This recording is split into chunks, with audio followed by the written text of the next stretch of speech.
Assalamualaikum warahmatullahi wabarakatuh. Selamat sore ya buat teman-teman semuanya, khususnya yang selalu menantikan video terbaru, updatean terbaru dari channel Solusi. Halo, assalamualaikum warahmatullahi wabarakatuh. Terima kasih ya buat teman-teman yang sudah mensupport, mendukung tentang channel Solusi Utang. Saya ucapkan terima kasih banyak.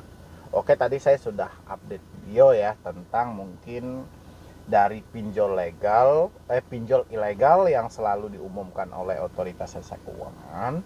Habis itu pendapat dari Anda semuanya juga sudah saya sampaikan berdasarkan dari chatan yang dikirimkan melalui email segala macam, bahwa yang Anda khawatirkan itu bukan pinjol ilegalnya, tapi pinjol legalnya. Tadi saya sudah update videonya. Mungkin notifikasinya agak lambat masuknya pada teman-teman semuanya, tapi bisa dicek langsung di koleksi Solusi Utang, itu sudah ada videonya ya. Oke, jadi karena ini juga banyak keluhan dari teman-teman semuanya, pinjol yang telah diblokir tapi masih juga menagih ya. Dan sekarang kita tembuskan buat Satgas Waspada Investasi, ada solusinya enggak ya? Dan kita mau tembuskan ini, mudah-mudahan teman-teman juga bisa share sebanyak-banyaknya supaya nyampe juga kepada Ketua Satgas Waspada Investasi. Pinjol yang telah mereka blokir itu masih menagih.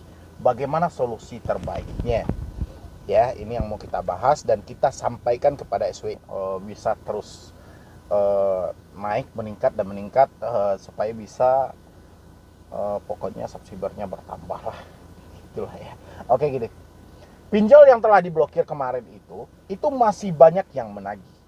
Ya, bahkan Satgas Waspada Investasi mengumumkan 3.000 lebih ya praktek dari pinjol ilegal itu telah diblokir oleh Satgas Waspada Investasi atau SWI. Itu disampaikan langsung oleh ketuanya ya. Dan hari ini banyak keluhan dari teman-teman semuanya, banyak pinjol yang telah diblokir ini sampai sekarang masih menagih ya. Yang saya pertanyakan, mudah-mudahan ini sampai ya kepada Ketua Satgas Waspada Investasi, ada nggak sih solusi bagi mereka yang saat ini ya masih ditagih oleh pinjol yang telah diblokir tersebut ya? Apakah mereka harus membayar hutang mereka kepada pinjol yang telah diblokir ini atau bagaimana ya? Ini samar-samar karena pengumuman diblokirnya pinjol ilegal ini memang sudah viral dan sudah banyak diliput oleh rekan-rekan dari wartawan, dan Ketua Satgas pun juga mengumumkan secara langsung. Tapi apa manfaat di balik ini? Ya. Apakah si debitur telah bisa menyatakan bahwa semua hutang yang termasuk di dalam pinjol yang telah diblokir mereka tidak perlu membayar lagi atau bagaimana? Ini loh yang didesakkan kepada saya, dan saya juga pengen tanya kepada Satgas Waspada Investasi ataupun OJK sendiri juga boleh menjawab dalam hal itu ya. Kalau mungkin ragu untuk meng-email saya, mungkin bisa melalui postingan saja atau penyampaian biar diliput oleh wartawan seperti apa gitu. Karena masih banyak dari pinjam no dan nano masih menagih ya. Dua itulah, nggak perlu kita sebutkan terlalu banyak pinjolnya, itu juga terus menagih. Ya, makanya dari dulu saya sampaikan pada teman-teman semuanya, setiap kali saya menemukan satu berita tentang pemblokiran pinjol ilegal, itu saya sudah malas itu. Ya, saya umumkan, manfaatnya bagi Anda tidak ada. Ya, tidak saya umumkan, Anda selalu bertanya, "Bang, itu pinjol itu sudah diblokir Bang, tapi terus menagih." Makanya dari dulu saya sampaikan, saya malas kalau sudah membahas tentang pemblokiran pinjol ilegal. Ya, bukan saya tidak bangga, saya bangga. Ya. Tapi kalau sebatas diblokir tapi tetap menagih, ya percuma dong, mustahil. Ya. Karena kan satu video itu kita harus menyampaikan apa sih manfaat dari orang yang mendengar dari video itu. Ya. Kalau saya cuma membikinkan misalnya, wah, selamat sekian ribu pinjol telah diblokir. Ya, tapi manfaatnya bagi Anda yang menonton nggak ada ya, cuman blokir gitu aja. Palingan Anda di rumah ya diblokir, mereka juga nagih kan, sama aja gitu ya. Dan begitu juga buat Satgas Waspada Investasi. Setelah pemblokiran ini terjadi dan masih ada pinjol yang memblokir, apa sih yang seharusnya dilakukan oleh debitur yang masih ditagih sampai detik ini oleh pinjol yang telah diblokir? Apakah si debitur bisa menghentikan secara permanen pembayarannya, atau si debitur melanjutkan membayar, atau bagaimana? Karena itu tidak tertulis dalam umuman dari Satgas Waspada Investasi. Ya, tertulis itu misalnya semua pinjol yang telah diblokir Anda tidak perlu bayar lagi. Kalau mereka masih menagih, abaikan saja, ganti aja nomornya, ini segala macam, pokoknya kan ada. Tapi ini kan nggak diumumkan. Ya, makanya buat teman-teman semuanya, salah satu hal yang bikin saya malas ketika menemukan pinjol ilegal telah diblokir adalah karena tidak ada manfaatnya bagi penonton di video saya. Ya, nggak tahu lah ya manfaat dari orang-orang yang membuat, saya juga nggak tahu. Tapi yang jelas, saya pribadi tidak ada manfaatnya bagi Anda.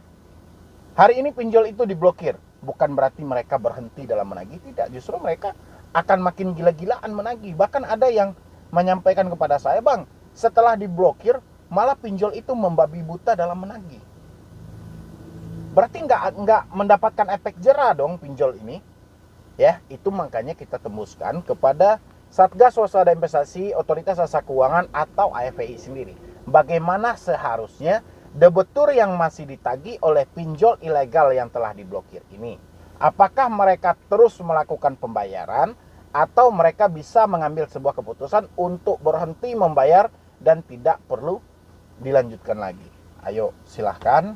Dan teman-teman semuanya juga boleh berkomentar dari pinjol mana aja sih yang masih menagih Anda, pinjol-pinjol ilegal yang telah diblokir itu. Anda isi di kolom komentar.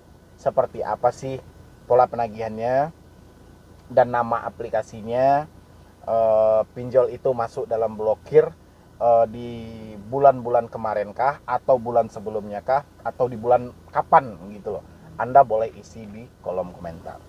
Ya, kapan perlu dipagarin semuanya pagar SWI biar SWI juga melihat, atau pagar OJK ataupun AFPI. Karena kita juga bingung ini. Ya, sampai sekarang praktek dari pinjol ilegal yang telah diblokir ini masih ada dan bahkan makin menjadi-jadi. Ya, jadi otomatis Anda sebagai debitur saat ini atau sebagai masyarakat yang terjebak di dalam pinjol ilegal ini ya kebingungan. Di satu sisi kita sudah senang bahwa telah terjadi pemblokiran, di sisi lain kita juga panik. Kenapa ini mereka masih terus menagih dan memburu kita? Apa yang salah? Ya, mungkin dari saya cuma itu aja. Mudah-mudahan video yang dibikin hari ini itu bisa sampai kepada Satgas Waspada Investasi, dan juga itu semuanya harus didorong dari teman-teman semuanya untuk meng-share video ini sebanyak-banyaknya supaya didengar langsung oleh Ketua Satgas Investasi, dan mudah-mudahan Bapak Ketua mempunyai solusi yang terbaik buat para debitur yang saat ini masih ditagih oleh pinjol-pinjol ilegal yang katanya kemarin itu telah diblokir. Ya, mungkin ada solusi terbaiknya supaya masyarakat juga tidak kebingungan harus berbuat apa. Sekian dulu lah dari saya ya. Jadi terlebih dan terkurangnya saya mohon maaf, dan kurang lebih seperti itu penyampaian pendapat atau penyaluran suara dari teman-teman semuanya melalui video solusi hutang. Saya sudah sampaikan dan mudah-mudahan bisa sampai langsung ke Satgas Waspada Investasi biar dikeluarkan solusi-solusi terbaiknya ya. Jadi sekian dulu dari saya, Medi Broni. Wassalam.